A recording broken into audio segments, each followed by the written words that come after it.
I used to think I was very emotionally intelligent. I had really good control of my emotions. But as it turns out, that was not the case. I just didn't have any.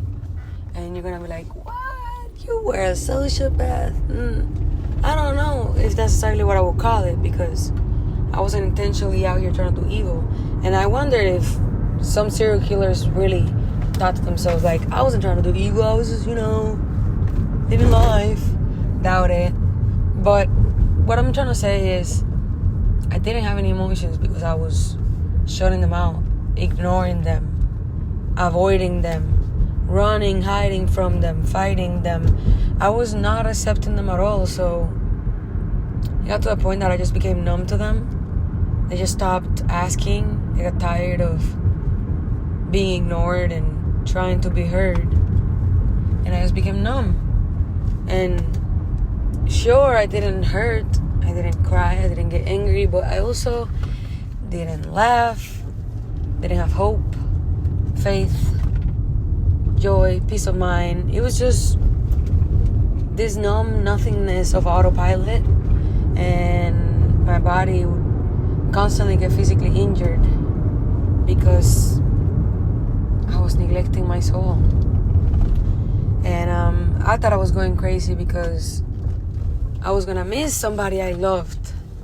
And it wasn't until they told me, no, you're going normal. It's like, whoa, like humans do feel all these emotions. It's normal to feel homesick. It's normal to miss somebody you love. It's normal to have a place you call home and you want to go back to. All my life, I feel like I belong nowhere. Not with my mom or my dad or my grandma. Not in Puerto Rico or in the Dominican Republic or in Europe, España, or in the United States, in public school or private school. People that were older, people that were younger, people that were my age. I just felt like I didn't quite fit in anywhere. I just didn't feel loved, I guess, worthy of it, worthy of obtaining it. I don't know what it was. But ever since I met Ache, I've been changing a lot. And I know that there's times where I've hated him a lot, and then there's times where he's being really fucking stupid. But also, there's a lot of beautiful shit that has come from his beautiful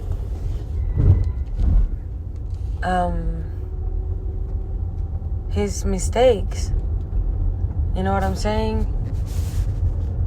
So, and from my mistakes, and from my stubbornness, and from his stubbornness, and from us just loving each other so deeply. Wow.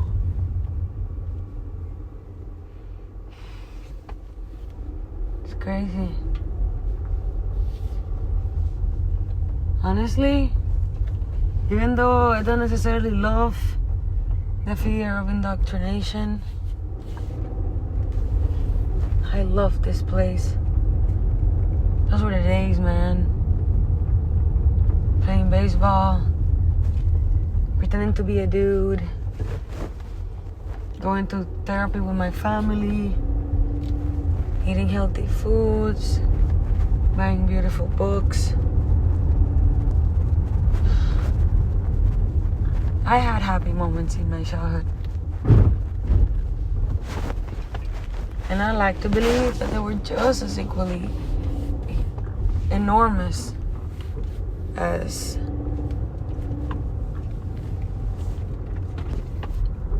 the bad moments that I had, the traumatizing things. Like, sure, I was traumatized and abused, but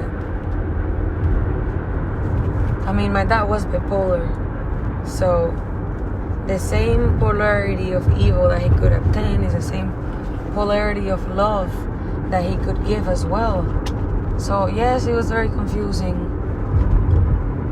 Couldn't figure out if he loved or hated me. I guess it was both.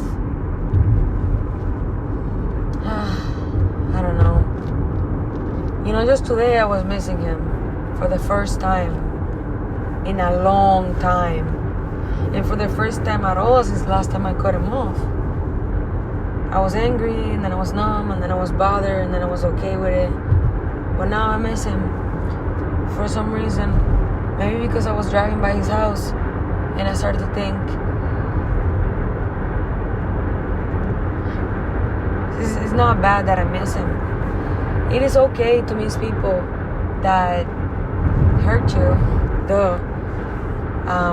whether you want them back or not, Like, the him that I cut off and the him that is still him today, according to what my mom tells me, because she still deals with him, and my brother does too, but I don't. He's still like the same person or shittier, so no, that person I don't want in my life. But the person that I know he's capable of being, and the person that was there when he wasn't evil, that's the person I miss.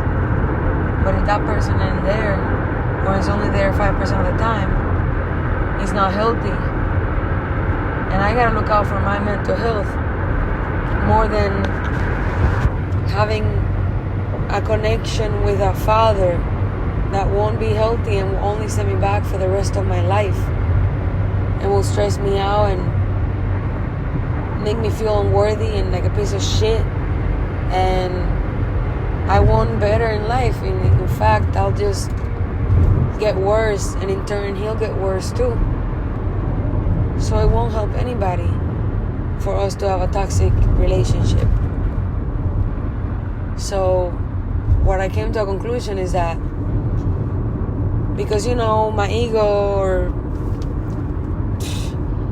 the programming that I have since birth is that if you miss somebody and you don't hit them up, you're letting your ego get in the way.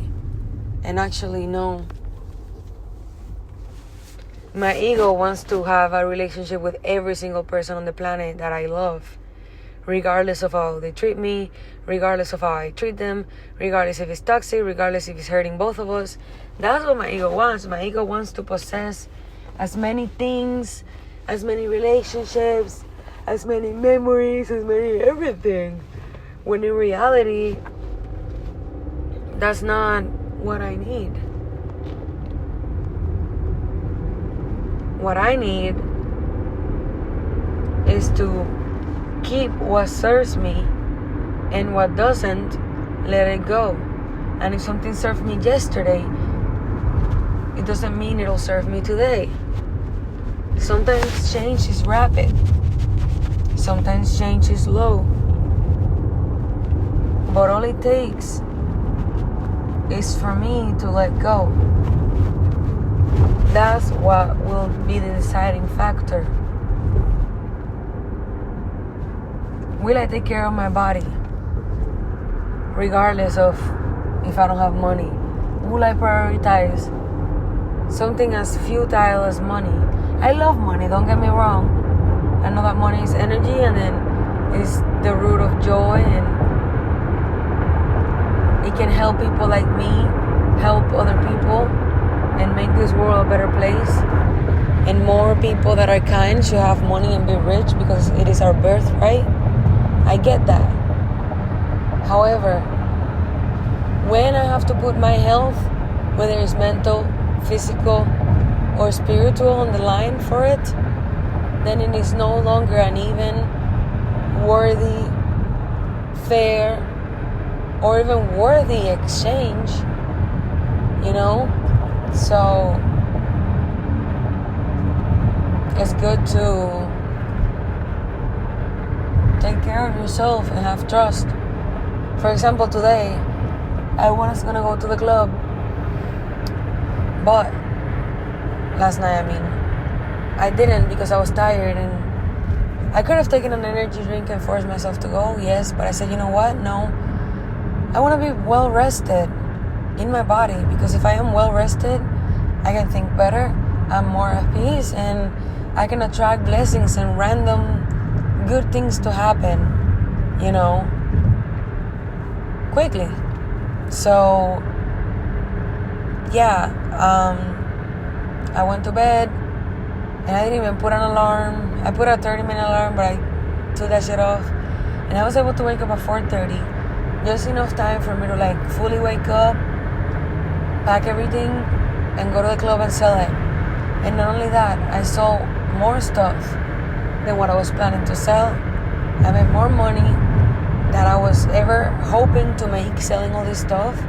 And I am so proud of myself for going for my idea of bidding my clothes on my story, because I was honestly so close to not doing it. I was like, who's gonna want to bid on these clothes? They're used. But it is true what they say.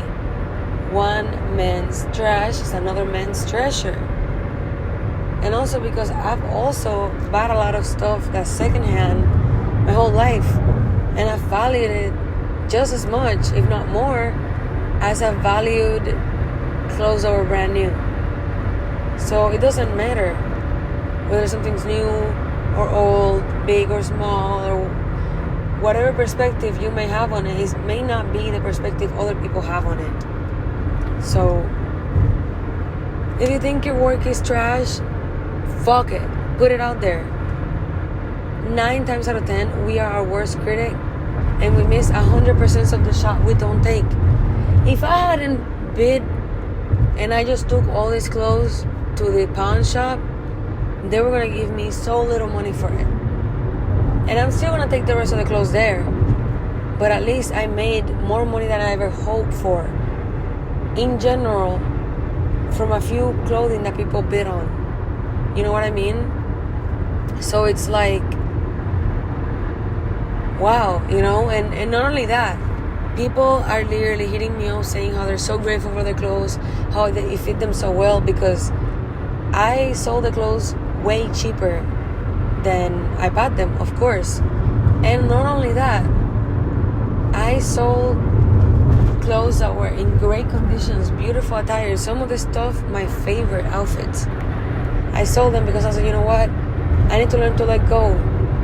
No matter how much I like something, if I no longer need it, if I no longer use it, or if I need something else more than I need this now, then so be it. I mean, there's more time later to buy clothes. But right now what I needed was a plane ticket in return to the US so that I could travel out of the US in the first place. And now I got everything I need. I got my peace of mind, and I rested. I made a whole bunch of money tonight, and I didn't even have to go to the club. And I'm so happy and grateful to God and the universe and myself for following that intuition, following what Christians call the Holy Spirit, and going for it. This is something, the bids is something that I wanted to do like a long time ago. And for a second I was going to scold myself for doing it last minute, but quickly didn't even do it because I needed the money now. If I had bid all these clothes back then, I would have no idea how to make that quick money in one night. Because 2 nights ago I went to work and I made a few dollars, but then I decided to stay up for 48 hours in a row to give tour guides, but then the tourists didn't even pay me. So I wasted my time and didn't make money, right? When I could have simply, went to bed and took care of my body because I was really fucking exhausted, and then make way more money that night at the club than no money at all and exhausting my body. You know what I mean? So this night I was exhausted, and even though I really wanted to go to the club and I knew it was a certain money, I decided not to because I prioritized my body just like I didn't before. And I believe in my heart that because I prioritized my body this time, is that God allowed me to wake up in time to sell all my stuff. And I parked so illegally in the place where there's cops passing every 2 minutes, and I was able to sell all my stuff without any cops bothering me or giving me a ticket. And everything was so smooth. All the people that needed their packages woke up on time, and I have time to spend time with my boyfriend and rest some more because my trip is not till this afternoon. So I just have to pack, charge my stuff, And I have the whole day for myself. I have 10 hours left of the day just to relax. Isn't that amazing? I'm so happy and blessed. So basically, the moral of this story, of this podcast, that I just felt the urge to talk to you guys, is that you should go for everything that your heart desires. If the moment that you get a desire, you feel excited, but then right after your mind starts talking you out of it, don't listen to it, because that's just your mind trying to sabotage you, your fears from the past. But if you want to be different, you have to do something different. And the first thing that you got to do is ignore your mind. Try to. Like, if your mind is saying something you don't like, remember, you have your mind. You are not your mind. So if your mind says something you don't like, you can argue with her. If you can argue with your parents, if you can argue with authority, if you can argue with a wall, come on now, argue with your mind. Ask why. And then your mind will literally try to answer, and when it doesn't have an answer, you'll be like, see, there's no answer. How about why not? And then your mind will be like, yeah, you're right, why not? Let's fucking do it. Literally, you just have to converse with your mind. Instead of like shutting it down or succumbing to its negativity, you can pause and breathe and listen to what it's saying and ask questions to come to a conclusion that really does help you. Because, you know, I mean, a lot of people that close themselves off to things that I do because they think it's not going to work out for them. And I'm like, why wouldn't it work for you? If it's working for me, it's definitely going to work for you. It's proof that it works. You just have to go for it. The point of life is to just live it, you know? I am going to Brazil today in less than 10 hours for the first time in my life by myself. Sure, I'm meeting with people. I'm meeting with a group of pole dancers for a week, and it's going to be amazing, and we're going to be together, so it's going to be safe. But after that week, I'm going to go to the south of Brazil, where they gave me some address that is not even accurate.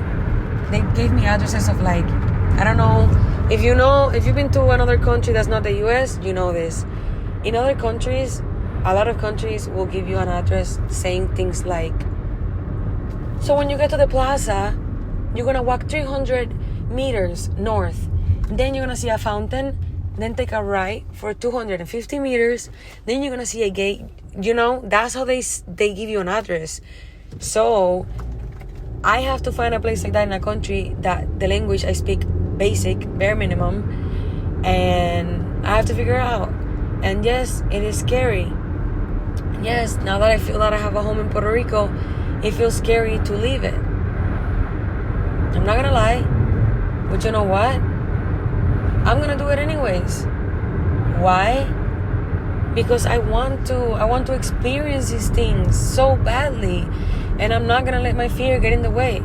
And even when I spoke to my mom earlier this week, and I told her that I wasn't just going to Brazil, that I was going to Colombia as well, she freaked out, and she started telling me how she was anxious, and I started getting anxious, and then I was like telling her how I was anxious because she was anxious.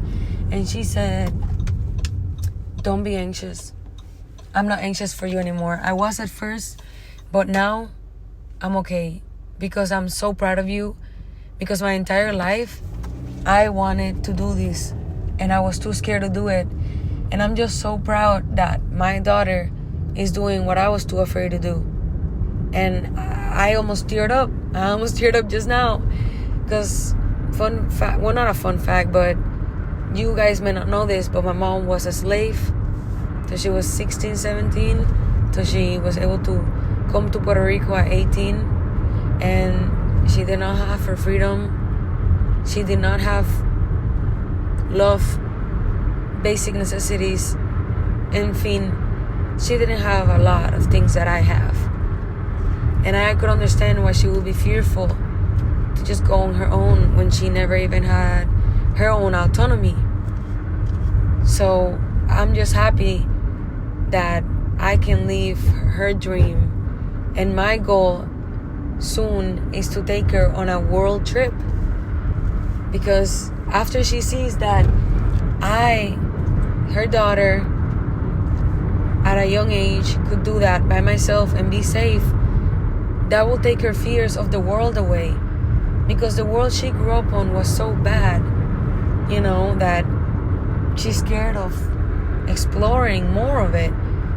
But I'm gonna create that butterfly effect for her and the rest of my family to expand themselves, if not in a physical way, in a spiritual and mental way. And I've already started doing that. And of course, it's been hard being the quote-unquote black sheep of the family, the person that speaks the truth, because when you speak the truth, a lot of people won't like you. The scapegoat, the black sheep of the family, it was hard and it was alienating. But you know what? The way I've seen my family heal because of the things I've done, even though they judge me, I see them heal. It makes me so fucking happy that I don't regret a second of it. I don't regret being lonely, feeling lonely and being alone, and all the fear and all the anxiety attacks. And I've cried so much the past 3 days. Oh my God. But the closer I get to it, I'm turning my anxiety into excitement. And I'm so excited because it's gonna be so record-breaking in our family, coming from a family stuck in slavery to my last generation. I'm the first free person. And it's crazy because I didn't know this to a year and a half ago, that my mom finally told me that it's not that she was just tortured by her family or horrible things, but she was an actual slave. And then everything sank in for me, and I was able to have more compassion for her. I already had a lot, but unconditional compassion. And by having unconditional compassion for her, I was able to learn to be compassionate with myself. And it's just beautiful, honestly. It's just beautiful, growing and evolving, loving not only others but also ourselves, putting up those boundaries. Even if it makes the people we love mad momentarily, it'll make them glad in the long run, not only with you but with themselves. And it's so worth it. So yeah, I'm so glad I went for this trip. I'm so glad that even though I didn't have the money 4 months ago or 2 months ago or literally a few hours ago, I trusted in God and in my abilities to hustle. And now, 10 hours before the trip, I have everything all set. And yes, it was scary and nerve-wracking. But if I hadn't gone for it because I didn't have money at the time, the money would never have arrived. And because I went for it, the money arrived. And that's how it's been always. When I decided to move out of my mom's house for the first time and I had to pay $2,000 of rent a month, I was able to do it without a doubt. I never pay my bills late. And I don't have a regular job. I haven't had one since 2018. So I just wanted to do this podcast to let you guys know that literally, absolutely anything that your heart and mind desires is your birthright. Hey, Morty. That's my kitty cat. He wants to say hi. Say hi, Morty. Come here. So, normally Morty doesn't say hi to people. So, anybody who's listening to the podcast, say hi to my kitty. Mwah. I'm going to miss you so much, Morty. I'm going to miss him so much. I was also scared because he's my service animal and I'm not taking him with me. But everything's going to be fine. And yeah, guys, everything you desire is yours. Always, forever. You just have to want it bad enough to go for it, even if you're scared. Even if somebody tries to get in your way. Even if somebody tries to rob you, steal from you. These are just stepping stones that the universe puts in your way to see if you really do want it. Because if you really do want it, that means that you really do deserve it and you really will cherish it and you won't sabotage the opportunity. So until you don't believe that you really do deserve something because you really want it. That's it. The requisite of deserving something is simply wanting it. Once you want it, you work hard for it. And if you keep at it, no matter what, you're going to get it, no doubt. Any person that has made the impossible happen, Kanye, Tyler the Creator, Travis Scott, shall I go on? They all thought the same way, I think. I have doubts at times, and I hate them, but I keep moving past them. I admire Tyler the Creator because his faith is so strong that he never has any doubts, and that's why his stuff manifests the fastest. The least doubt, the least resistance you put against your dreams and hopes, the faster they come to you. But the more fear, the more you say hope instead of I will get this. If you say I hope I get this, it means that you don't think you can. So that's resistance. If you say I wish I could get this, that also means you're hopeful and you probably get it, but it'll take so much more time than I'm gonna get this. I don't know how, but I'm gonna get it. You know what I mean? So it's not toxic positivity. It's called manifestation. It's called visualization. It's called meditation. It's called law of attraction. It's called the law of where you put your focus on. Like, you put your focus on shit, you're gonna manifest shit. You put your focus on the fact that you're broke, you're gonna keep on being broke because you attract what you are and you are what you think. Get it? So if you think, if instead of focusing on what you're seeing right now, which is like, the TV is broken, the bills aren't paid, you can't take a trip right now because you don't have the money. Listen, instead of focusing on what's in your reality right now, take at least 5 to 10 minutes a day to think and visualize and feel what your reality that you want is like instead. And when you do that, that reality is going to start to manifest little by little. And before you know it, you're going to have everything you desired simply because you chose to spend time pondering on it. I know it sounds silly maybe to some of you, but this is real. When you think about something, that something thinks about you. When you want something, that something wants you. That's cause and effect, baby. So when the brain doesn't know whether you're thinking about something because you want it or not want it. If you think about something, the brain will try to manifest it and will bring it into your life and will create it. Your conscious brain will tell the subconscious, hey, we need this and that and that and that. He's thinking about being broke. We need more of that. If you think about being rich, oh, he don't like the reality we got right now. Let's bring another one. Literally. Your consciousness is subjective, but your subconscious is objective. You can change the way you think so that your subconscious is affected in a different way and it manifests different things. You can do that. You can. Nothing's stopping you. Just in your room. Don't even tell nobody that you're doing this if you feel silly. You can also do affirmations in the mirror and tell yourself what you are. Even if you are not that right now, because you wish to be that, you are. In a future reality, you are. In a different reality, you are. So you can just bring that reality to you. Easy. Just trust in yourself, have faith, and keep going at it. No matter what. And honestly, even if this wasn't real, let's say that you don't believe in law of attraction and all this shit, thinking about the reality that you do want, like pondering on it for 10 minutes a day, meditating on it, is literally going to make you feel better about life.